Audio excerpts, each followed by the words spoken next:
I guess before we get into the news that you brought up, we'll go ahead and I just want to say something really quickly about the PC gaming show because I felt like it'd be kind of messed up. We talked about 7 of the 8 conferences and we didn't. I'm At not least, talking about it. yeah, I know you're. Yeah, you didn't. I know you didn't watch it. And dude, honestly, you were not missing much. It was my least favorite conference. It's definitely ranked 8 of the 8 conferences.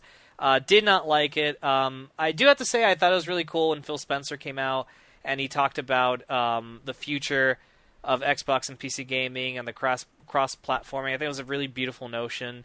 But I mean it was just a bad. It was bad, dude. I mean, like it was in a talk show. I caught up format. the highlights. It was so bad. Yeah, it was like a talk show host format. It was way too long. It was almost 3 hours long. It was. I think next year they should come back. I think PC should be represented. I think it's fair. I don't think it's fair that they haven't been represented for so long. But if they come back next year, they need to cut the show in half, make it an hour and a half tops, lose the talk show host vibe thing, and just get straight to announcements. Like they didn't even really announce anything. They just had like it was weird. I didn't enjoy it. I was so upset that I stood up late to watch the whole thing. You know what? I told my wife, you know what? Who knows? Maybe Half-Life 3 will be announced. We already got Shenmue and fucking Last Guardian. I wouldn't be surprised at this point. But no, nothing. It was very lackluster. I think the PC gamers, I'd be very curious to see how they took it. I'm not much of a PC gamer, so I really had nothing to say on it. But yeah, I'd be curious to see what the PC gamers people think on it, because I definitely sure as hell didn't care for it. So that was my brief statement I wanted to present. I just honestly can't comment on it. It was the worst for me. Yeah. I fucking lost it. I was like, oh my god. It was by far the worst one. The fatigue had already hit me in E3 because we'd been doing coverage and stuff, but like, that was just a killer blow to me. I was like, oh my god, like I'm gonna go sleep. I'm like, I'm done. Stood off the stream, I was like, bed. I need to sleep. Yeah, it was definitely like at that point, just all right, we're done. Well, good night. Yeah. So 8 conferences down, Chris. I think we talked about the overall kind of thing about it, but we're going to touch on 2 more news pieces. We talked about Beyond already during the Sony Cast conference. So we'll talk about one which was announced during E3 through one of the live streams, and it came from Telltale. Yep. Which is big news. We all love Telltale, don't we? So let me quickly walk you through it. So at E3, developer Telltale Games announced The Walking Dead Michonne, a new mini-series based on the Walking Dead franchise, taking control of Michonne. The title is set to explore, quote, her untold journey during the time between issues 129 and 139 of the Walking Dead comic series. There's The Walking Dead, obviously, is a spin-off title. The structure of it is 3 parts, so it's a 3-part episodic series, and the story focuses on, quote, what took Michonne away from Rick, Ezekiel, and the rest of her trusted group, and what brought her back. And the game is scheduled to release in the fall of 2015 for PlayStation 4, Xbox One, PC, PlayStation 3, Xbox 360, Android, and iOS. I say this and I don't mean any. No. I think it's it's great. I think I'm happy for Walking Dead people. I think it's a very interesting. It reminds me of the 500 Days DLC they released for season. Yeah, 400 Days that they released for season 1. I think this is even a cooler idea. It's their first mini-series they're doing. It's 3 episodes. I have to say though, in light of all, I mean, this was announced right before the big announcements happened. I have to say, in light of everything, I think a lot of the news dwarfs this quite a bit. I'm personally a little bit telltaled out. I'm very, and again, no, and again, this is not to take away from the company. It's very impressive what they've done since like they became a company and they've become so big in the last couple of years. And maybe Rebecca, my wife, she really likes Walking Dead, and I like Michonne. She's actually one of my favorite characters in the show. So maybe I might end up getting this. I'd be very curious what they price it. I think $12 would be a good price point since it's 3 episodes. Yeah. Looks like Becca's going to replace you in the spoiler cast. I mean, maybe. Yeah. I mean, We'll see. Well, I mean, I'll no. I mean, if we end up getting it, I have to play it because Becca doesn't Yeah. play, so I would have to play it. I think at this point, I'm at like if my wife wanted it, I'd buy it and I'd play it and I'd probably enjoy it. But right now, I don't care to buy it, and it's only Yeah, because so I'm being very selective. But that depends on the price too. If it's an impulse buy, like $10, $12, I'll probably get it. If Chris, it's 15, 20, I'll probably skip it. honestly, when I saw this, I was like, we're not going to ever see the end of Tales for the Borderlands or Game of Thrones. I was like, why do you have to keep taking more shit on your plate? Well, they Why just said finish one series. to their defense, it is a miniseries, and also to their defense, it's coming out in the fall. But yeah, it is a bit overwhelming. I don't even remember. I forget Minecraft sometimes. And wasn't there another game they announced? Marvel, they're doing the Marvel partnership. Oh God, I forgot about that. Yeah, it's Well, I mean, so much. You bought Borderlands in December, Yeah, and we're heading almost there. The 4th episode comes out. Is it next week. month? Next week. It's next week. Same Oh, day as what? Batman. Yeah. Oh my god. We're gonna do spoiler cast. Right, I'm going to do Yep. the Tales first and then play Batman. So we can do a spoiler cast later in the week. But Yeah. anyway, we'll talk about it later. Yeah, so, like, honestly, I think the last episode of Tales from Borderlands will probably come out in September. And that was like closing in almost a year since that game came out. And Life is Strange has been out since January. It went past its 3rd episode last month. Yeah, it's Like I just don't understand it. I just don't understand why Telltale just don't work on one gaming series. I think people are getting pissed off with it now. I think, as you said, I think most people are getting Telltaled out. I'm interested in it, but I'm also hesitant now. I might just wait for it to all come out at once. I mean, it's a miniseries, so I'd be very curious how they package that. I think it's gonna, because they already released season 2, so I don't know. I just did when I saw the news, I'm like, that's cool, and I didn't get as excited as I usually get, and I think it's just because the games are becoming less of a. I mean, there's an audience for it, that's the thing. But it's like, I don't know, it's weird because they're all very similar. But there's gonna come a point where I'm gonna start skipping out on Telltale games, and it's gonna be one of those. I think the future of Telltale is, look, we have this formula that everyone likes. We have this like the Telltale aesthetic, like our signature. And we're going to bring that signature to a lot of different properties. There might be properties you're not interested in, and you might skip out on them, but we're going to provide it to people that we think there's a market for. And I think that's what's going to start to happen. It's like eating the same cheese pizza from your favourite place and then kind of getting sick one day and just wanting a pepperoni pizza from somewhere else. Yeah, it's That's what Telltale are a little bit like. You need to kind of have that change, and they're just not doing it. Yeah, but I mean, if that's, I'd be curious to see how that works out. Oh shit, I'd be very curious to see how that works out. I think, I don't know how their sales are, but I'm assuming they're doing well if they keep making these announcements. But I really have nothing else to say on it. I mean, it's cool, but I don't at this point. So many news stories have came out that I can't wrap my head around Telltale right now. I need to kind of let this all settle, and then. But it's a cool idea, definitely, and I might end up getting it. If Becca wants it. Yeah, I can see that. But we'll go into our final piece of news. Also, the biggest. Maybe a little bit of bias there.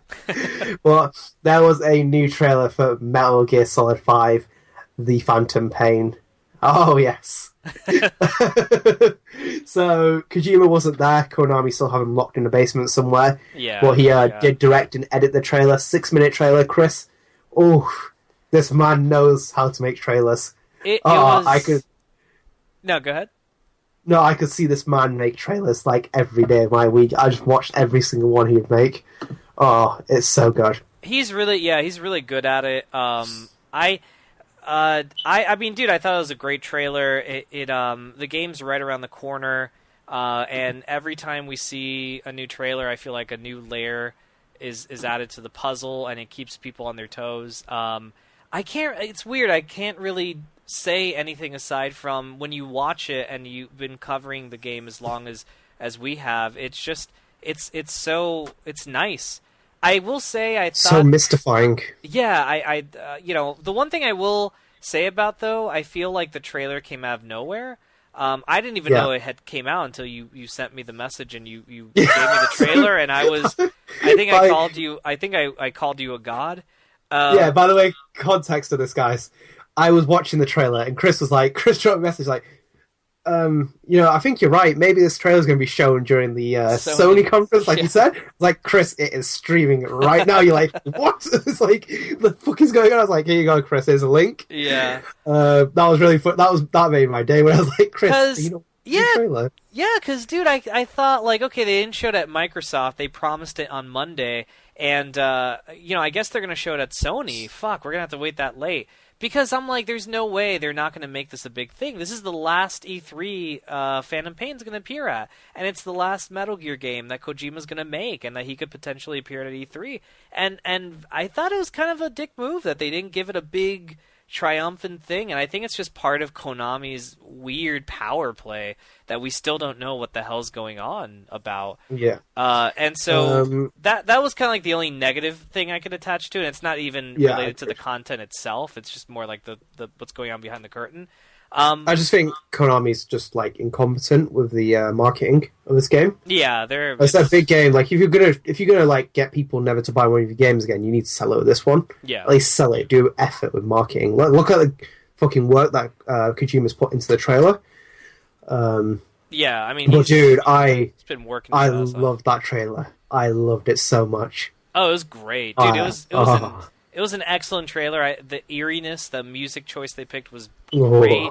It was eerie throughout the entire thing. It was a good trailer. I mean, it's like you watch it, and if you're a Metal Gear fan, you're like, this is just, oh my god, goosebumps. I honestly want to. Yeah, I honestly want to watch it again right now. Like when I watched it 60 times. I'm not lying. Once I watched it, I need to keep watching it because there's so much subtext in there. Yeah. Because let me tell you this: this is the order in the voices during the trailer. The people who are narrating it. So it starts with Skullface, Ocelot, Code Talker, Major Zero, Skullface, Ocelot, Skullface, Snake. And what does it spell? Like if you get the name, if you get the letter of every name, it's like demo out now. It sucks because something like that. But no, that's the order that they go in. So it's I think that's a great thing though, because when I realised that, because the trailer places emphasis on the voice theme that Kojima said from the very beginning, it's about voice and like language and everything else, and that kind of like the people who are talking the trailer, you don't really recognise them until the end, where Big Boss breaks it apart. Where he's like, "Laissez-faire, terrible." Like that's the only time where I really noticed the voice changes. Yeah, because Skullface, Ocelot, Kotok, you really don't notice the differences. Maybe it's subtle, but not huge. Yeah. It's because they have very smooth, deep, commanding voices, and it kind of just all blends in. No, I know exactly what you're saying. Like it's yeah. My personal favorite though is the ending with Solid Snake there. Yeah, I was a little bit confused by that. I'm like, why does Solid Snake, if that is Solid Snake, why does he have blonde hair? Like, are they getting cheap and they're just reusing the model of Eli? Doesn't he have blonde hair? I thought he dyes it. No, Kojima has always said he has brown hair, that in the briefings in MGS1 that was just the lighting. And when they remade, that's what I thought. Yeah, when they remade the Twin Snakes, they made his hair brown because Kojima's like, it's brown. So that kind of confused me a little bit. I don't know if it was just a metaphorical thing, because obviously Liquid and Solid would look the same as children. Unless Solid was a fat kid, who knows? Maybe he was. Maybe he was munching those pies. Yeah, and then he Laissez-faire, terrible, bon, fat Solid Snake.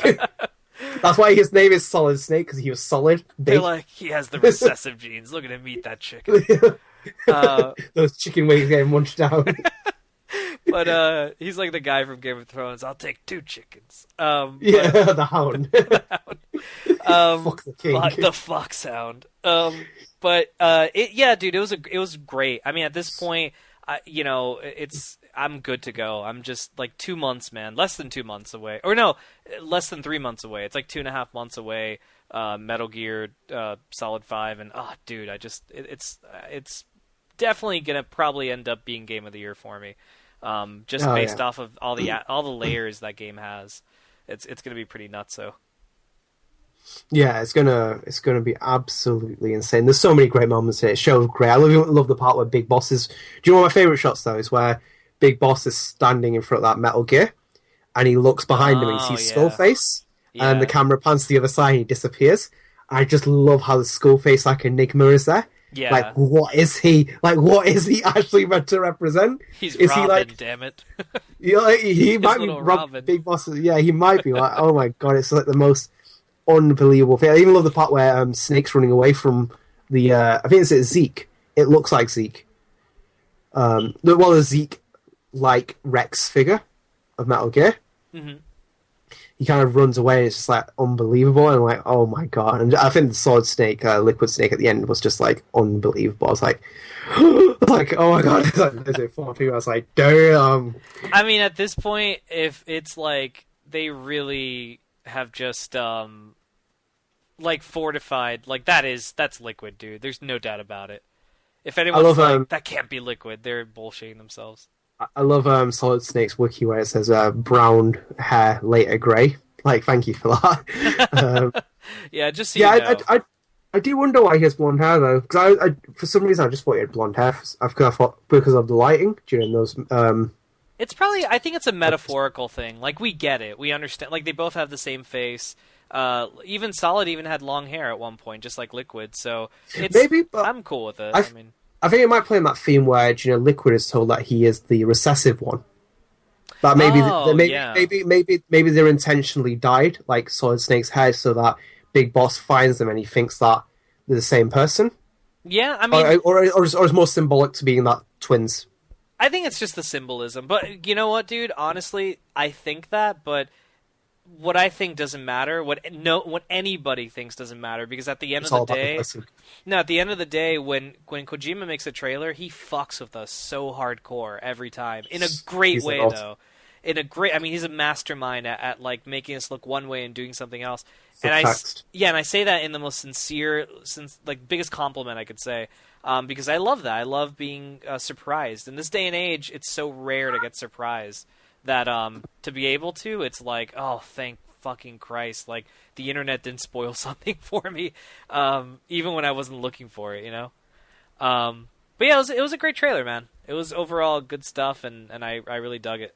Yeah, I just honestly I was blown away. I think the snake thing at the end was so like, it's sort of same. I mean, I thought at first it was just like a mirror image or something. It took me a little while to clock on, because I just kind of got caught in the moment when I watched it again and again. I was like, oh my god, is that Solid Snake? I was like, oh god, like kind of like you with the hair standing in the back of your neck. I'm like, oh my god. It was a great. I mean, at that point, I'm like, yeah, they're definitely not gonna. Like, they're going in that direction, which is what we all thought they were, and it's just really cool to see that, it's actually going there. Yeah, definitely. And I think that there's so many great moments. I think even the moments where those super soldiers turn up during the skulls, or whatever they're called. Oh, yeah, those things look really cool. Yeah, they were just, like, unbelievable. I was like, holy hell. Like, they're going to be, like, tough cookies to fight. Yeah. But yeah. All right, dude, I guess we should... This has been an exceptionally long episode.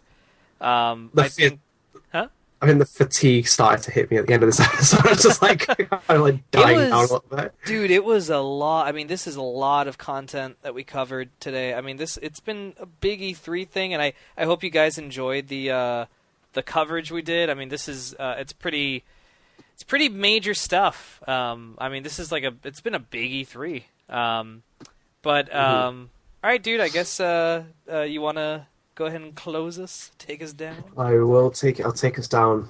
I'll bring the house down. Bringing the house down. But yeah, that's it for this week's episode. Thank you for joining us on our massive E3 special. Be sure to follow the Gamer Headline Show on Twitter at TGH Show and like us on Facebook at the Gamer Headline Show for up-to-date episodes from Gamer Headlines' official podcast. Additionally, the Gamer Headline Show can be found on Podbean, Stitcher, iTunes, YouTube, Dailymotion, and of course right here at GamerHeadlines.com. This episode will be divided into a little bit more than our usual on YouTube as well, and Dailymotion, because it's a beefy episode. But thank you for joining us, though, and we'll see you next week. Yeah.